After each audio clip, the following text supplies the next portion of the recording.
신앙생활을 하는 사람들 중에 크게 두 부류가 있다 생각합니다. 사람이 기억되는 인생을 살려고 하는 사람과 하나님이 기억되는 인생을 살려고 하는 사람입니다.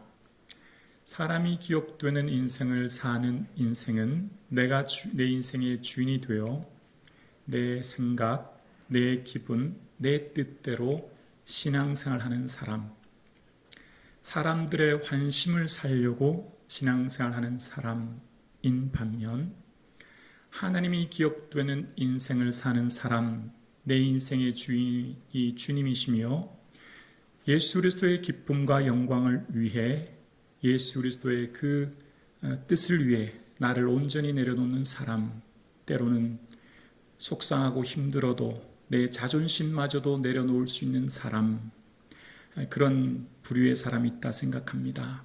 여러분은 어떤 인생을 살고 계십니까? 내 인생이 예수 그리스도이시며 예수 그리스도 위에 내 모든 것 드릴 수 있는 그런 믿음이 저와 여러분의 삶 가운데 있기를 간절히 축원합니다. 사람들이 기억하는 인생이 아니라 하나님 기억하는 인생, 사람들은 혹 몰라줘도 오해하고 폄하할지라도 하나님 기억하시며 칭찬하는 삶, 그런 저와 여러분이 되어지기를 소원합니다. 오늘 본문 등장하는 주인공은 어쩌면 그 당시 많은 사람들의 인기를 한 몸에 얻은 사람이라고 할 수 있는데요. 1절에 보면 가이사랴에 고넬료라 하는 사람이 있으니 이달리아 부대라 하는 군대의 백부장이라라고 이야기합니다. 가이사랴 지역에 고넬료라 하는 사람, 고넬리우스라고 하는 사람이 이달리아, 그러니까 이탈리아죠. 로마 본국에서 파견받아 가이사랴에서 있는 군대 백부장입니다. 이 말만 들으면 당시 유대인들이 그렇게 썩 기분이 좋지 않았을 거예요. 왜냐하면 그들은 지금 로마의 속국에 있었고 로마의 억압 가운데 있었습니다. 세례요한이 회개하라 독사의 자식들아 라고 얘기했을 때에 군인들이 와서 우리가 무엇을 하리까 라고 했을 때 세례요한은 그 군인들에게 강탈하지 말며 고발하지 말고 받는 급여를 족한 줄로 알라 얘기했던 것으로 보아 군인들은 피지배국인 그 팔레스틴 지역의 많은 사람들에게 강탈하고, 그러니까 위협, 협박하고 고발하여 속임수로 물건을 착취하는 모습을 볼 수 있습니다. 그러니까 지금 이 사람에 대한 소개를 들었을 때 그 사람이 믿음을 받아들였다라고 하는 것은 유대인들의 생각에 도저히 납득되거나 이해될 수 없는 말입니다. 그들의 선입견이 있었는데요. 유대인들의 선입견은 바로 선민사상이죠. 자기들이 하나님의 선택된 백성이라는 거예요.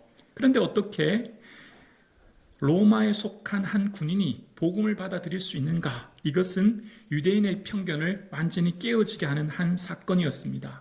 자, 그런데 그 당시 로마 군대의 백부장인 고넬료의 삶에 예수님을 만나고 그의 삶이 완전히 변화되어지는 삶을 보게 되었습니다. 단순한 지적 동의 혹은 지식이 늘어나거나 혹은 알에 대한 깊이가 늘어나는 차원이 아니라 전 실존, 삶의 가치관, 인생의 목적이 완전히 변화된 사람이 바로 고넬료였습니다. 2절에 이렇게 소개하고 있죠. 그가 경건하여 온 집안과 더불어 하나님을 경외하며 백성을 많이 구제하고 하나님께 항상 기도하더니, 오늘 고넬료를 통해서 우리에게 깨닫게 하는 것 한 가지가 있습니다. 예수님을 제대로 만난 인생은 삶이 변화되어진다는 거예요.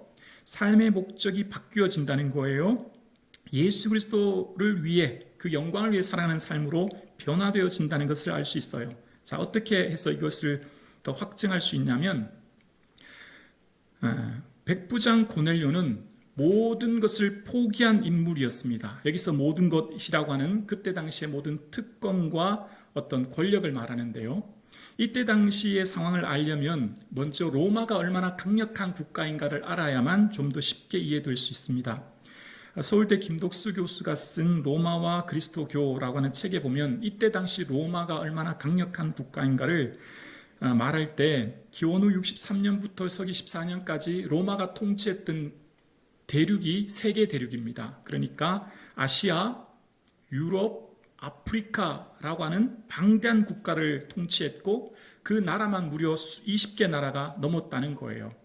그래서 로마인들은 지중해 바다를 향해 마레 인스트레론 노스트룸이라는 단어를 썼다는 겁니다. 이게 무슨 말이냐면 우리 안에 있는 바다라는 뜻이에요.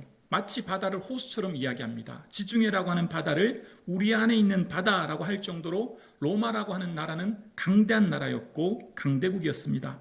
그러니까 이 로마가 얼마나 그때 당시 강대국이었나를 알면 로마에 속한 군인의 권위가 얼마나 컸다는 것을 예측할 수 있죠.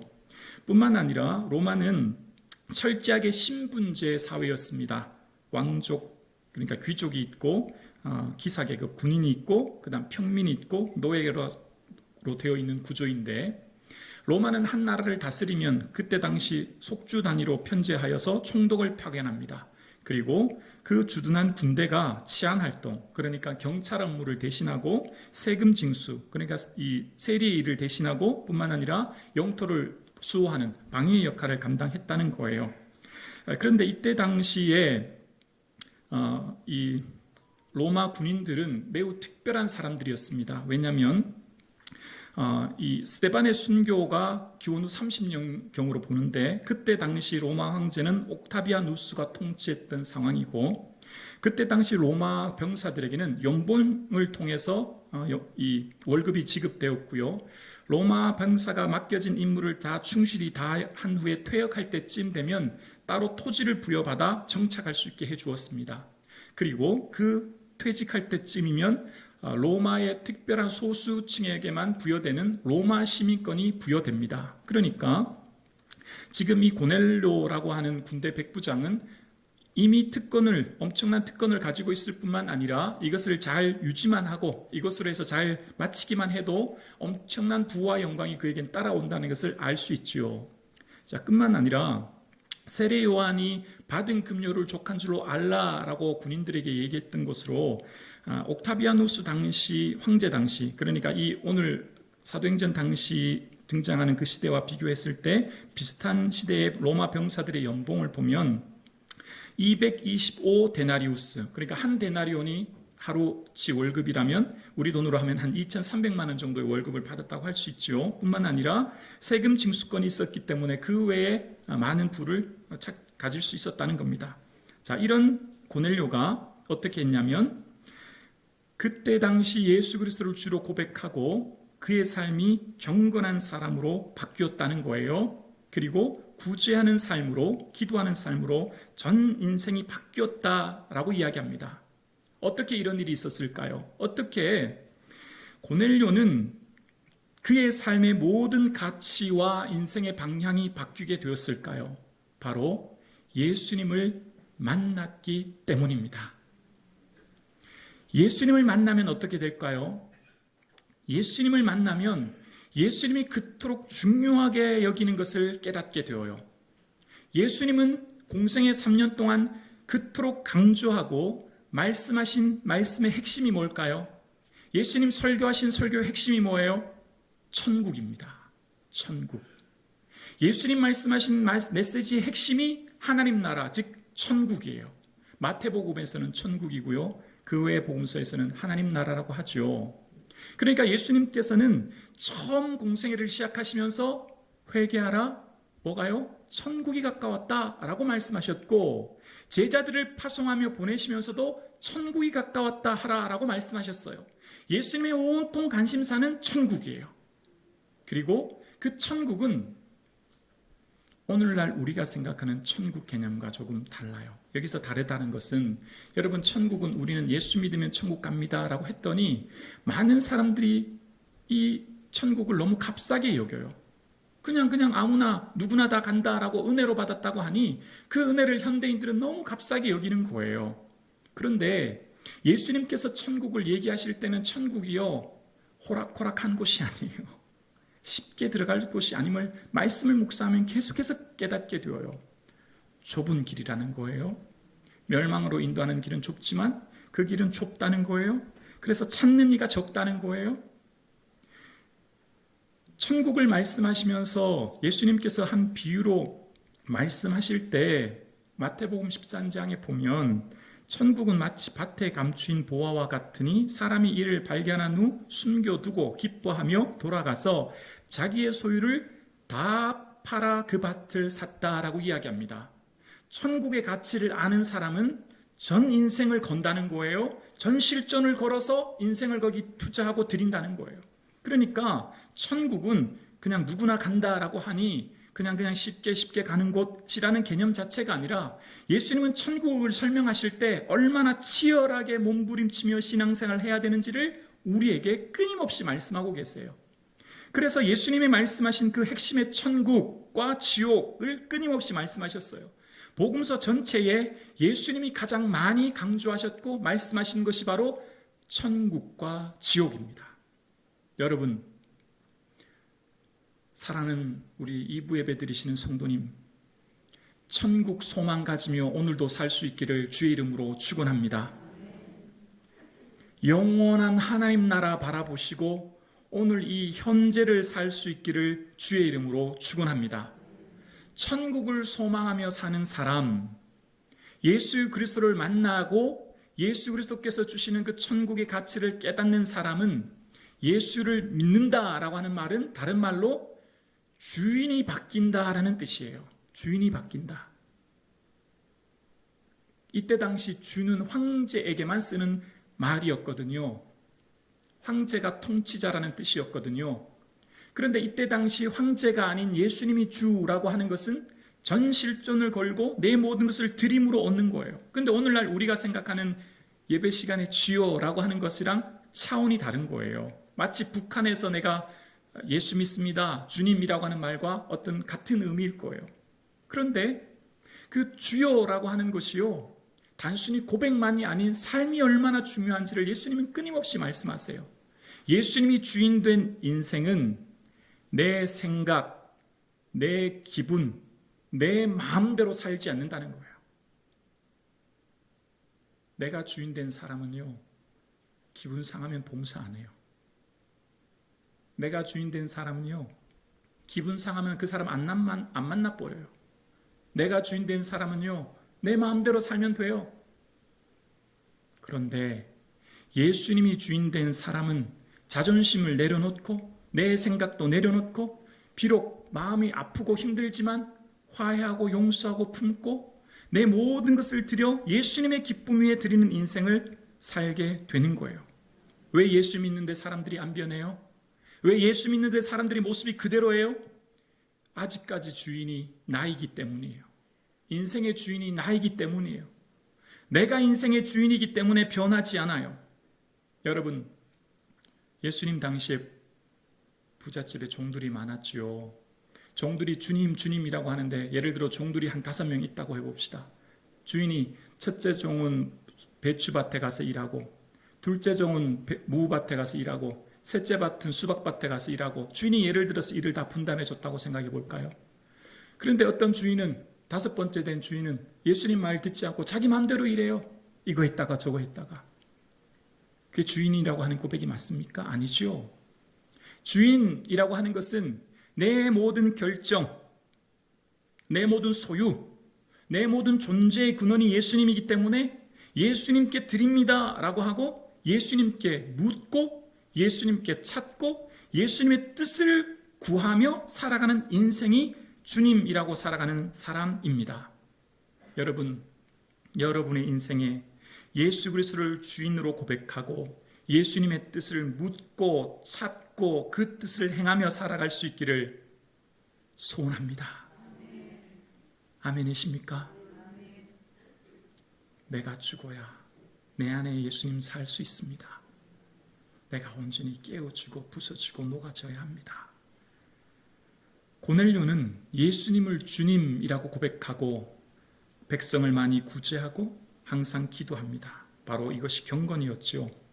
야고보서 1장에 보면 하나님 앞에서 정결하고 더러움이 없는 경건은 곧 고아와 갑을 그 환난 중에 돌아보는 것이라는 거예요.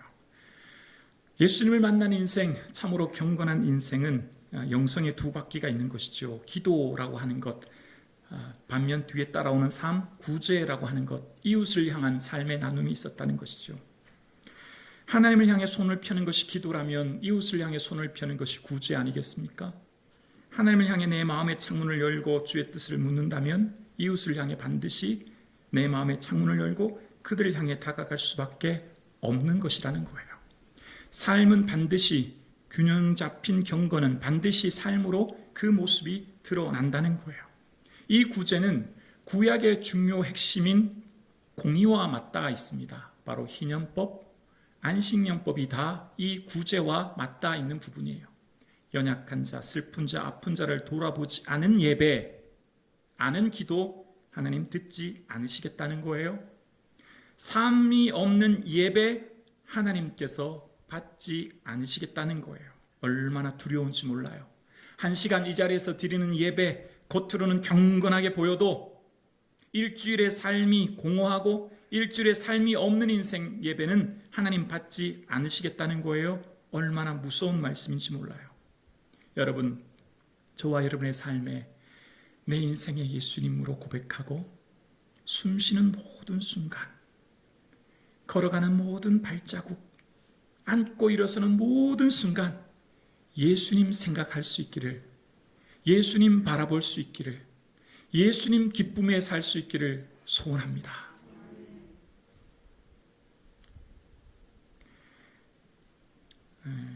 오늘 본문은 아주 중요한 메시지를 우리에게 줍니다. 고넬료의 기도가 어떻게 되었는지 4절에 이렇게 얘기하는데요. 고넬료가 주목하여 보고 두려워 이르되 주여 무슨 일이니까? 이르되 내 기도와 구제가 하나님 앞에 상달되어 기억하신 바 되었으니. 아멘. 고넬료의 기도만 하나님께서 받으시고 기억한 바 될까요?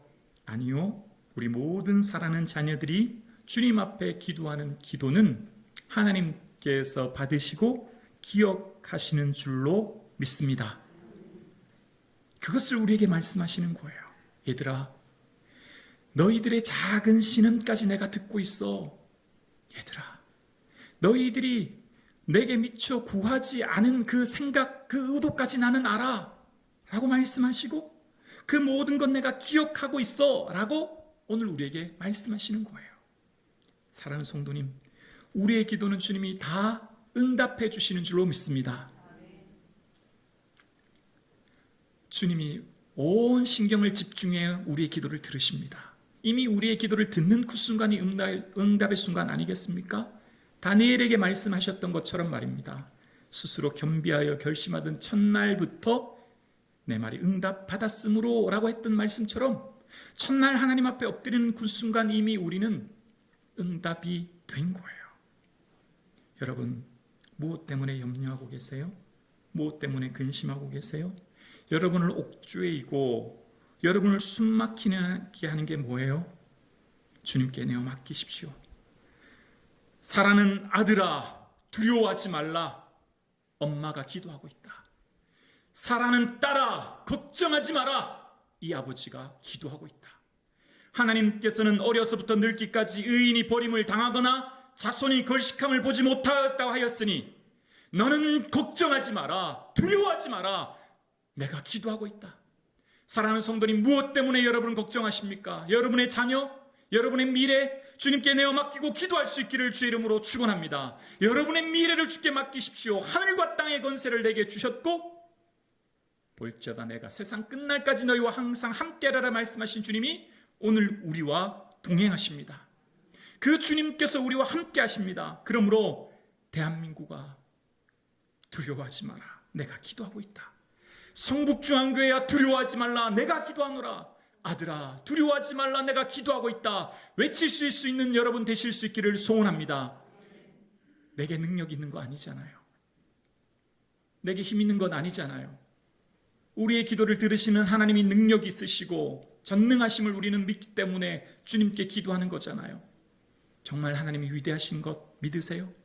정말 하나님이 살아계신 것 믿으세요? 정말 하나님이 전능하신 것 믿으세요? 그렇다면 주께 엎드려야 합니다. 기도 외에 다른 유가 나갈 수 없기 때문이에요. 기도하면 다 들어주십니다. 문제가 해결되고요. 우리의 삶에 놀라운 은혜와 능력을 주십니다. 자, 그런데 오늘 본문은 더 중요한 메시지를 우리에게 전해주고 있어요.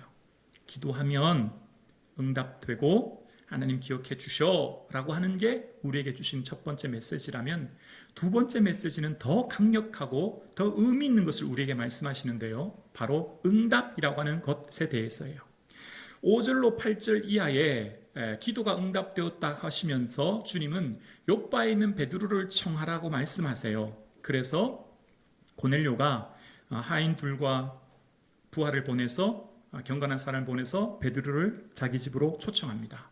그리고 난 뒤에 베드로를 만나서 베드로를 통해서 예수님에 대한 이야기, 말씀을 다시 한번 듣게 되고요. 그 뒤에 무슨 일이 일어나냐면 사도행전 10장 44절, 아주 중요한 말씀인데요. 우리 함께 고백할까요?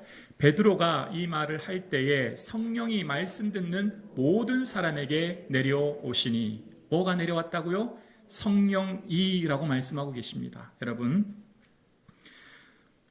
오늘 본문을 기록한 누가는 누가복음과 사도행전을 기록하면서 우리에게 아주 중요한 메시지를 전하는데요.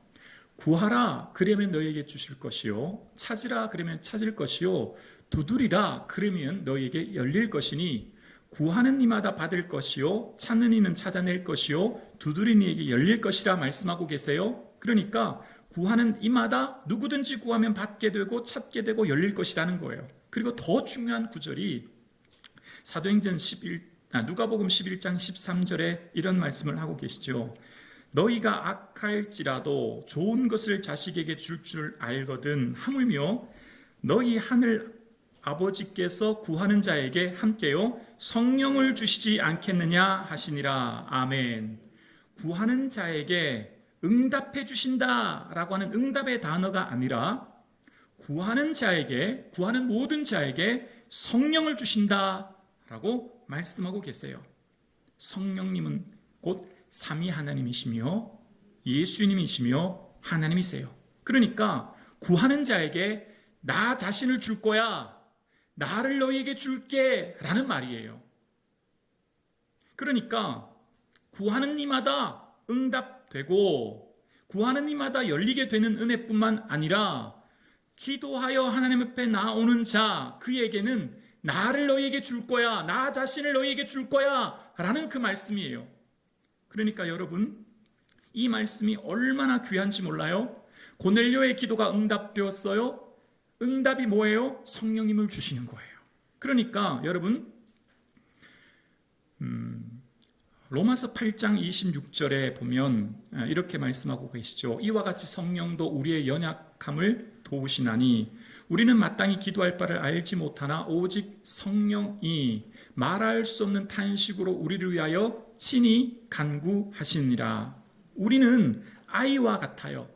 마치 바울이 고린도 교회를 향해 젖으로 먹이고 밥으로 아니했다는 것처럼 우리는 무엇이 내 인생에 중요한지를 잘 몰라요.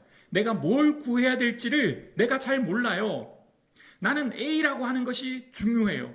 A라고 하는 것이 꼭 응답되어서 받아야만 돼요. 그런데 주님은 A라고 하는 게 아니라 B라는 것을 주세요. 그리고 B라는 것을 통해 우리를 일하고 계신 거예요. 그러니까 우리는 이해가 안 돼요. 여러분, 왜 기도하지 않아요? 응답이 없어서 기도 안 하잖아요. 만약 금요 기도의 시간에 기도하고 그 다음날 아침에 다 응답된다면 제가 기도하라는 얘기 안 해도 여기 계신 여러분 다 금요 철야 예배 시간에, 성령 시간에 올 거예요. 근데 왜 기도하러 안 오세요? 기도해보니까 안 되던데요. 응답이 없던데요. 아니요. 내 수준에서 응답을 생각하기 때문이에요. 어렸을 때는 말하는 것이 어린아이와 같고 생각하는 것이 어린아이와 같고 깨닫는 것이 어린아이와 같다가 장성한 사람이 되어서는 어린아이 일을 벌인대요. 사도 바울이 고린도 교회를 향해 그 편지를 쓰면서 마치 영적인 세계는 무지하고 어리석은 그들이 어린아이 같다는 거예요. 그러니까 지금 우리는 너무 어려서 내 삶에 간구하는 것이 정말 나에게 유익한지 유익하지 않은지를 잘 모를 때가 있다는 거예요. 우리는 마땅히 기도할 바를 잘 알지 못할 때가 있어요. 마땅히 내가 하나님 앞에 뭘 구해야 될지 잘 모를 때가 있어요. 그러나 성령님께서 우리에게 임재하여 주셔서 친히 우리를 위해 간구하세요. 말할 수 없는 탄식으로 위해 기도해 주세요. 뭘 위해요? 나 자신을 주님이 주시면서, 나 자신을 하나님께서 얻으라고 말씀하시면서 그 안에 뭐가 있어요? 영생이 있어요. 왜 천국을 계속 얘기하셨을까요? 너희는 유한한 인생이라는 거예요. 나그네요 안개라는 거예요.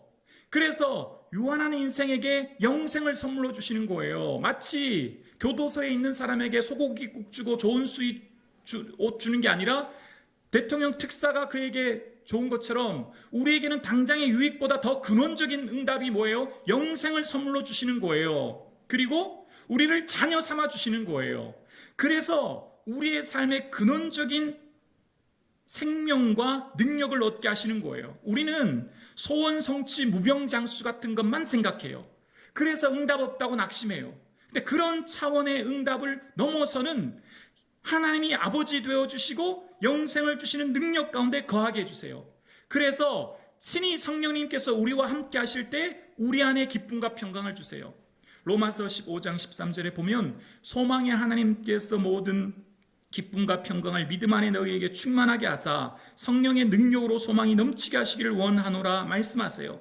성령님께서 우리에게 함께 하시면 기쁨과 평강으로 먼저 다스려 주세요. 그리고 우리의 삶 가운데 소망이 넘쳐서 살아가게 합니다.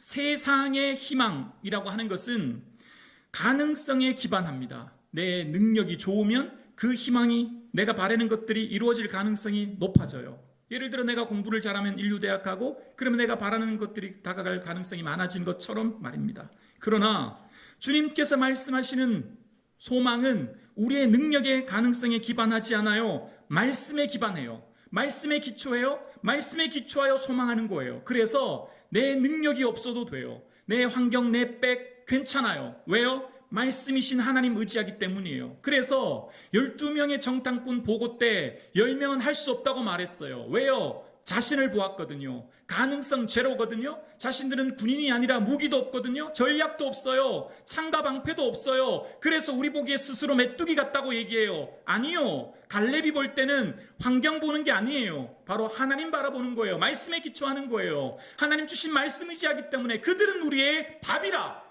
우리가 능히 그것을 취하리라 고백하게 되는 줄로 믿습니다. 여러분, 무엇을 보고 살아가십니까? 무엇을 의지하여 오늘도 이 예배 자리에 나오셨습니까? 내 환경, 내 삶, 내 위치 바라보면 절망할 수밖에 없어요. 낙심할 수밖에 없어요. 그러나 우리는 나 자신 바라보며 살지 않아요.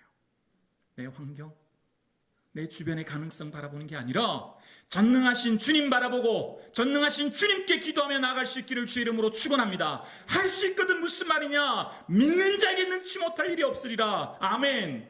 기도에 이런 이유가 나갈 수 없대요. 여러분, 무엇 때문에 낙심하고 계세요? 무엇이 여러분을 옥죄이고 있습니까? 여러분, 무엇이 여러분을 힘들게 합니까? 어떤 인생의 짐이 여러분을 곤고하게 만듭니까? 왜 사람 바라보시고, 왜 나 자신 바라보시고, 왜 세상을 바라보시나요? 예수 그리스도를 바라보시며 예수 그리스도를 의지하시고 예수 그리스도를 묵상할 수 있기를 주의 이름으로 축원합니다. 나를 바라보라, 나를 바라봐. 왜 너는 너 자신 스스로를 바라보고 낙심하니? 왜 두려움에 염려하니? 하나님이 한탄하고 계시는 거예요. 여러분, 소망의 하나님께서 우리에게 소망을 주십니다. 소망이 넘치게 하십니다. 바로 주를 바라보라는 거예요. 주님 안에 살아가라는 거예요. 그럴 때 하나님께서 기억하는 인생이 된다는 것입니다. 사랑하는 성도님, 낙심하지 마세요. 두려워하지 마세요. 불안해하지 마세요. 더 이상 그렇게 여러분 스스로를 힘들게 하지 마세요. 더 이상 여러분 숨막히는 현실에 나 자신을 방치하지 마세요. 예수님 바라보세요. 정 기도할 수 없다면 예수님이라고 한마디만 고백해 보세요. 예수님이라고 불러보세요. 기도할 힘이 없나요? 괜찮아요. 그러면 그럴 때 예수님이라고 한마디 고백해 보세요. 그러면 주님이 위로해 주실 거예요. 미처 이 예배당에 나올 수 없나요? 그러면 그 침대에서라도 엎드려 보세요. 그 침대에서라도 두 손을 꼭 붙들고 예수님이라고 외쳐보세요. 주님 도와주실 거예요. 사랑하는 성도님, 예수님 바라봅시다. 예수님 의지합시다. 여러분 인생이 지치고 곤고한 삶 가운데 더 이상 내 삶을 그렇게 무기력하게 살지 맙시다.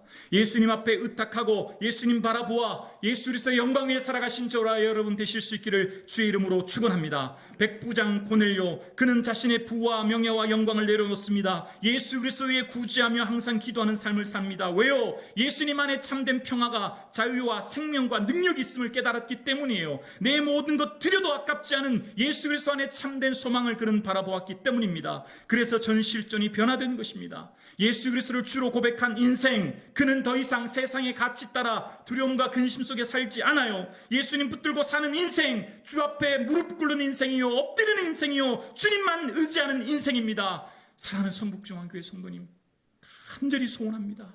간절히 바랍니다. 더 이상 두려움과 근심과 낙심에 머물러 있지 마시고 주님을 사모하는 기도의 자리에 나와 아버지 이름을 부르며 기도할 수 있기를 주의 이름으로 축원합니다. 반드시 우리의 기도는 상달되며 응답되며 주님 기억하신 바 될 줄로 믿습니다.